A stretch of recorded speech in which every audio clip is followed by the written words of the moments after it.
These last couple weeks, our gospel and other readings have been pretty sobering.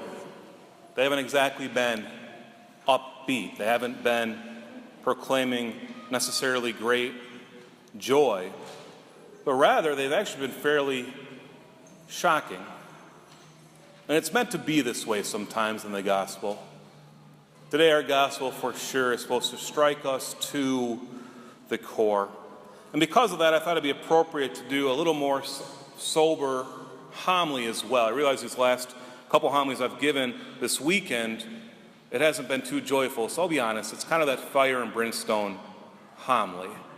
But I don't think everyone's going to hell. So I want to put that out there. But it's a question we must address. Where are we going?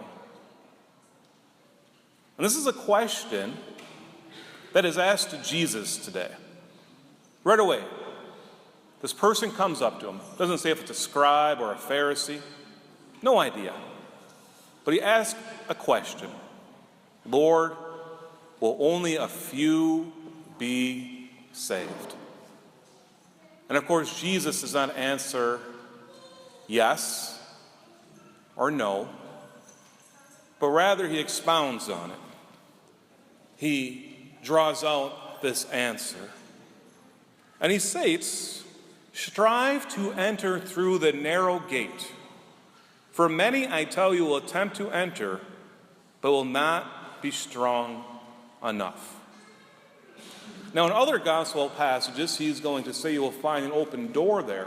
As a matter of fact, we're going to sing that song during the preparation of the gifts, which is quite contrary to the Luke's passage, where it says, strive to enter through the narrow gate. For many, I tell you, will attempt to enter, but will not be strong enough. And of course, when we think of this gate, we can think of the city gate in Jerusalem and other places as well, especially back 2,000 years ago. It was protected by a wall, and there'd be gates where you could enter. And during the daytime, for the most part, that gate was wide open, because they could see people coming from far away. And if they saw there was danger coming, someone was going to attack, or a shady character was coming, they'd have plenty of time to close the gate. But in the evening, they'll lock it. And at dusk and at dawn, it'll be a very narrow opening, so that someone would have to get close to the gate, and then the gatekeeper would have to see, do I know this person or not? Strive to enter through the narrow gate. For many, I tell you, will attempt to enter, but will not be strong enough. Another interpretation is very much more simple. Will not be able to.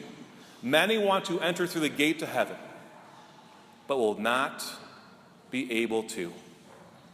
And after the master of the house has arisen and locked the door, then you will stand outside knocking and saying, Lord, open the door for us. But this gate has been closed. And he will say to you in reply, I do not know where you are from. Imagine that you are at the pearly gates and it's been closed on you. And you knock and say, God, it's your son, it's your daughter, let me in. And he says, I don't know you. How would you feel? I know what I would do. I would fall down crying. My heart would sink. God doesn't know where I am from? How can this be? And this is what happens in the story. And you will say, we ate and drank in your company and you taught in our streets. What would we say? But Lord, we came to Mass every Sunday. We went to faith formation class. We went to religion. We went to Catholic school. We spent time in the adoration chapel, and yet you don't know me? And he will say, I do not know where you are from. Depart from me, all you evildoers. And there will be wailing and grinding of teeth. Why? Because God doesn't know you. When we approach the pearly gates, and that gate is narrow, once he sees you, he's either going to open it or he's going to close it. So the question is, how do we get to know God even better? How does he get to know us even better? You know, going to Mass every Sunday, that's a good thing. We should probably continue to do that. Praying, Adoration Chapel, Rosary, going to faith formation classes, doing continuing education, all very important. But God desires more. He doesn't just want an hour a week from you. Imagine if you only spend an hour a week with your spouse. How would that go? Not very good.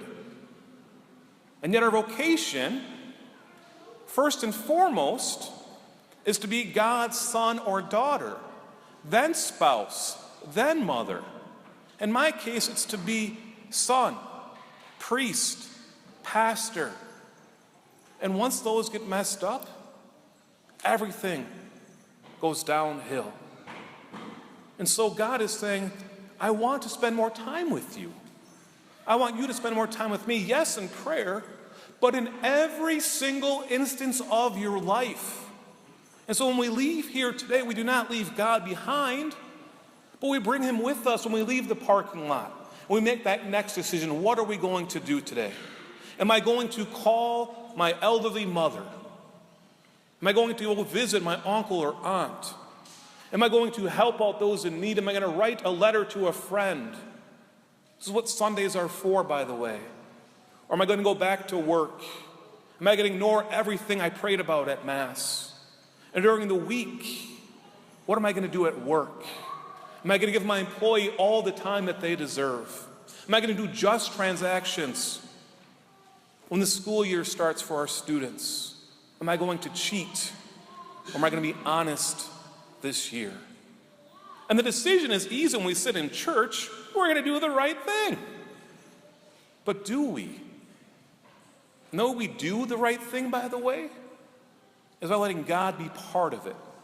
Every single interaction. Not forgetting about him, but rather saying, God, what do you desire that I do right now? And when this happens, we let him more into our life. When he sees us approaching that narrow gate, it's going to be wide open for us. He's going to say, come on in. I've been waiting for you, and I am so happy that you are here.